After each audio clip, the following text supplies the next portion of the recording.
मौर्य वंश। मौर्य वंश एक ऐसा वंश था जिसने भारतीय इतिहास की एक नई पहचान बनाई। जिस मौर्य वंश ने खंडित भारत को अखंड भारत बनाया, जिस मौर्य वंश ने आधी दुनिया पर राज किया, जिस मौर्य वंश के क्षत्रियों ने सिकंदर के सेनापति सेल्यूकस को बुरी तरह हराया और उसे अपने कदमों में लाकर उसका घमंड तोड़ दिया, जिस मौर्य वंश ने कलिंग का प्रलयकारी युद्ध लड़ा और दुश्मनों को यमराज के दर्शन कराए, जिस मौर्य वंश के क्षत्रियों ने विश्व शांति और लोगों की भलाई के लिए हथियार त्याग दिए और भगवान महात्मा बुद्ध की राह पर चल पड़े। मौर्य वंश में सनातन धर्म और बौद्ध धर्म दोनों को सम्मान दिया जाता था। जब तक चंद्रगुप्त मौर्य, सम्राट अशोक और देववर्मन जैसे महान राजा मौर्य वंश के सिंहासन पर रहे, तब तक भारत की स्थितियां बहुत अच्छी थी। लेकिन समय और राजा बदलने के साथ साथ मौर्य वंश की नीतियों में भी बहुत अंतर आ गए। पहले सनातनी और बौद्धिस्ट लोगों का समान सम्मान होता था, लेकिन बृहद्रथ का शासन आते आते बहुत कुछ बदल गया। बृहद्रथ के शासन काल में लोगों का जबरन धर्म परिवर्तन कराया गया, पुजारियों की हत्या कर दी गई, जिसने उसकी बात ना मानी उसका नरसंहार हो गया। उस समय भी वर्चस्व की बात थी, जिसकी ताकत ज़्यादा होती तूती भी उसी की बोलती। लेकिन समय समय की बात है, बृहद्रथ के शासन काल में भारत के हालात बहुत ज़्यादा खराब हो गए।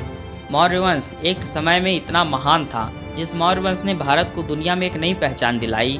बृहद्रथ के कारण मौर्य वंश कमजोर हो गया और मौर्य वंश के पतन का कारण भी बृहद्रथ बना। ऐसे महान वंश को और मौर्य वंश के अंतिम राजा बृहद्रथ को उनके अपने ही सेनापति ने धोखा दे दिया और बृहद्रथ को धोखे से मार दिया।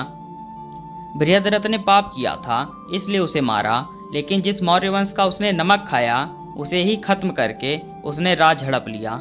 उस धोखेबाज सेनापति का नाम पुष्यमित्र शुंग था, जो मौर्य वंश के अंत का कारण बना और बृहद्रथ को मारने के बाद शुंग वंश की स्थापना की। राज सिंहासन पर बैठते ही उसने बौद्ध दमनकारी नीति शुरू कर दी। उसने बौद्ध भिक्षुकों को चुन चुन कर मारना शुरू कर दिया। जितने भी बौद्ध मठ थे सभी को तोड़ दिया। मौर्य वंश के समय में बनाई गई मध्य प्रदेश में सांची के स्तूप को भी तोड़ दिया। भारत में बने हजारों स्तूप को नष्ट कर दिया। पुष्यमित्र शुंग इतना क्रूर था कि बौद्ध भिक्षुओं का सर काट के लाने वाले व्यक्ति को एक सोने का सिक्का इनाम देता था। उसने बौद्ध ग्रंथ को जला दिया। कश्मीर के पास 500 मठों को भी नष्ट कर दिया।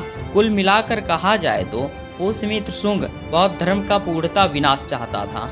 पुष्यमित्र शुंग ने अश्वमेध यज्ञ कराया, जिसका प्रमुख कारण राज्य विस्तार था।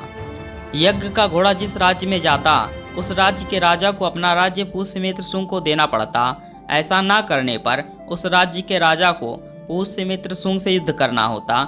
लेकिन मगध की सेना मौर्य वंश के समय से ही ताकतवर थी, इसी कारण कोई पुष्यमित्र शुंग से युद्ध करना उचित नहीं समझता था और खुद को उसके अधीन कर देता था, जिसकी जानकारी अयोध्या अभिलेख में मिलती है। बौद्ध ग्रंथ दिव्यावदान में पुष्यमित्र शुंग को बौद्धों का प्रबल शत्रु बताया है। भारत एक समय में बौद्ध धर्म का केंद्र बन चुका था, लेकिन पुष्यमित्र शुंग ने बौद्ध भिक्षुओं का नरसंहार करके बौद्ध धर्म को खोखला कर दिया, जिसके बाद यहीं से वर्चस्व की लड़ाई शुरू हो गई। बौद्ध भिक्षुओं ने भी ठान लिया, अब लड़ेंगे चाहे मरेंगे। खुद का अस्तित्व बचाने के लिए बौद्धों ने भी हथियार उठा लिया। जहाँ जहाँ पुष्यमित्र शुंग ने बौद्धों पर हमला किया वहाँ वहाँ उसे मुंह की खानी पड़ी। और फिर एक दिन कोष्टक साम्राज्य में पुष्यमित्र शुंग की सेना और बौद्धों का आमना सामना हो गया, जहाँ पर दमश्ट्रा निवासी नाम के एक बौद्ध यक्ष ने पुष्यमित्र शुंग को मार दिया और बौद्धों ने पुष्यमित्र शुंग की सेना को छिन्न भिन्न कर दिया। वहीं से शुंग वंश कमजोर होना शुरू हो गया। कहा जाता है ना, जैसी करनी वैसी भरनी। तब भी वही हुआ।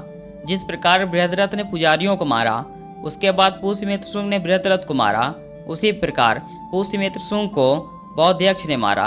उसके बाद शुंग वंश के अंतिम राजा देवहूति को वासुदेव कण्व ने मार दिया और वहीं से शुंग वंश का पतन हो गया।